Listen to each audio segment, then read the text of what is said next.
ایک ہوتی ہے برکت اور ایک ہوتی ہے کثرت۔ کثرت مال کا زیادہ ہونا لیکن اس سے نفع کم ہو، برکت یہ ہے کہ مال کم ہو اس سے نفع زیادہ ہو جائے۔ مثال کے طور پر 4 روٹیاں ہیں، ایک آدمی نے کھائی ہیں لیکن اس کا پیٹ نہیں بھرا، ہم کہیں گے کثرت تو ہے لیکن اس رزق میں برکت نہیں ہے۔ اور ایک روٹی ہے، 2 بندوں نے کھا لی ان کا پیٹ بھر گیا، ہم کہیں گے اس رزق میں برکت ہے کہ 2 بندوں نے کھائی اور ان کا پیٹ بھر گیا۔ تو برکت کہتے ہیں مال تھوڑا ہے اور اس میں نفع زیادہ ہے، عمر تھوڑی ہے اس میں نفع زیادہ ہے۔ کثرت کہتے ہیں مال زیادہ ہے اس میں نفع کم ہے۔ تو ہمیشہ اللہ سے برکت کا سوال کرنا چاہیے۔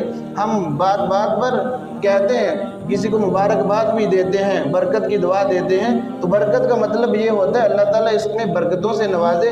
یاد رکھیں جب تک کسی بھی معاملے میں اللہ کی طرف سے برکت شامل نہیں ہوگی ہمیں اس سے کوئی پوری طرح نفع حاصل نہیں ہو سکتا۔